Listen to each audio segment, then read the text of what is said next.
right, so the first test we're gonna do is going to be combined cervical flexion. So you're gonna have your patient laying supine, your arms are gonna come by your sides, and then you are gonna stabilize at the thorax, and I'm gonna have you tuck your chin to your chest and lift that head up off the table. Good, that's a grade 3.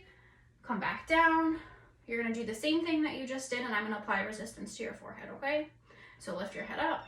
A grade 4 would be moderate resistance. A grade 5 would be maximal resistance. Beautiful, you can put your head down. A grade 2, you would come to the edge. You're gonna palpate the sternocleidomastoid, and you're gonna have the patient roll their head to the left, and then roll your head to the right. Good.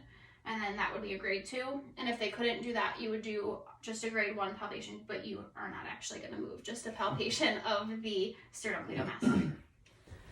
So this video is gonna demonstrate cervical flexion to isolate the sternocleidomastoid. So what you're gonna have your patient do is they're gonna be in supine on a bed. You're gonna have them look over to one side.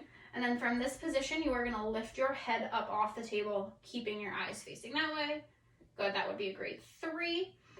You are gonna then place pressure, your hand at the temporal bone. You're gonna have them lift up the same way, all the way, and then don't let me push you down. Grade 4 or grade 5 for moderate resistance or maximal resistance. A grade 2, you are going to palpate the sternocleidomastoid, and you're gonna have the patient help you rock their head back and forth, palpating. And then a grade 1 would just be a contraction at the sternocleidomastoid. Okay, so what you're gonna have your patient do for combined cervical extension is you are gonna have them laying prone on the table, and you are gonna ask the patient to lift their head up and look up towards the ceiling. Beautiful. And then you can relax. That would be a grade 3. A grade 4, you're gonna have them do the same thing. So lift up again, and then apply resistance, moderate for a grade 4, maximal for a grade 5. Relax down. I'm gonna have you scooch backwards so your whole head is on the bed. Beautiful, and then just tuck your chin down for me. And then you are going to palpate the area right underneath the occiput, and you are gonna have partial range of motion for a grade 2. And then a grade 1 would be them lifting, the grade 1 would be them just having a contraction under the muscles near the occiput.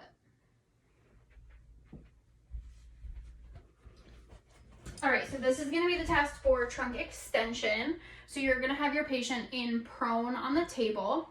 To test a grade 3 for both the thoracic and the lumbar spine, you would support the legs of your patient, and you're gonna have your patient try to lift the chest and the head off the table. So go ahead and try to lift up for me. Beautiful, that's a grade 3. A grade 2 would be a partial range of motion in the same position. And a grade 1, you would have the patient try to lift off, and you're gonna palpate the extensors on either side of the spine to feel for a contraction. To test grades 4 and 5, you're gonna separate into lumbar and thoracic. So a grade 4 and 5 for your lumbar spine, you're gonna have your patient put your hands on the back of the head. Beautiful. Same thing, you're going to support down here, and I'm gonna have you try to lift up off the table, chest and head, with the hands staying on the back there. Beautiful. Come back down. So a grade 5 would be if the patient made it look easy. A grade 4 is when they kind of bounce at the top like he just did. And then to do the thoracic spine for grades 4 and 5, you're gonna have your patient scooch towards the edge, so scooch just a little bit more. Beautiful. You're gonna support the legs, have them hang off, and the arms are gonna go on the back of your head. Beautiful. And then you're gonna have the patient lift their chest and their head up so they are horizontal with the ground. Beautiful. A grade 5 is if they make it look really easy, and a grade 4 is if they struggle or it's difficult for them. And you can come on back. This is gonna be the test for trunk flexion. So you are gonna have your patient laying on their back, arms by their sides. So for a grade 3, you are going to hold at the ankles, and you're gonna have the patient try to sit up off the table. Beautiful. Come back down. Grade 4, they're gonna cross their arms over their chest and lift up. Beautiful. Come back down. A grade 5, you're gonna go arms over your head and lift up for me. Beautiful. And then for a grade 2 through 0, there's a sequence you have to follow. So the arms are gonna be by the side again. Beautiful. And then you are gonna palpate the rectus abdominis, and you are gonna have the patient try to lift their head and shoulders up off the table. So lift up. If the patient can clear the scapula, you can relax back down. That's gonna be a grade 2. If they can't clear the scapula and they just lift the head up off the table, you're gonna move on to sequence 2, which you are gonna come and support the head, and you are gonna have your other hand palpating, and you're gonna assist them in a little sit-up. And if you feel a contraction, that is going to be a grade 2. If you don't feel anything, you're gonna move on to the sequence 3, where you're gonna be in that same position, and then you're gonna have them try to cough. Good. And if you feel a contraction, you are going to give that a grade 2. If you feel nothing, that is going to be a grade 0. I'm trying to record these videos, and that darn dog wants to be in it. Dozy. Good boy. All right, so this video is going to be MMT for trunk rotation.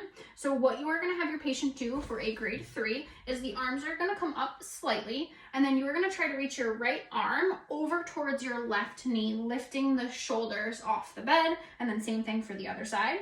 Beautiful. And then for a grade 4, you would have them crisscross, and you're going to go for your right elbow to your left knee. Good, and then same thing. Love it. And then for a grade 5, you're going to come up overhead.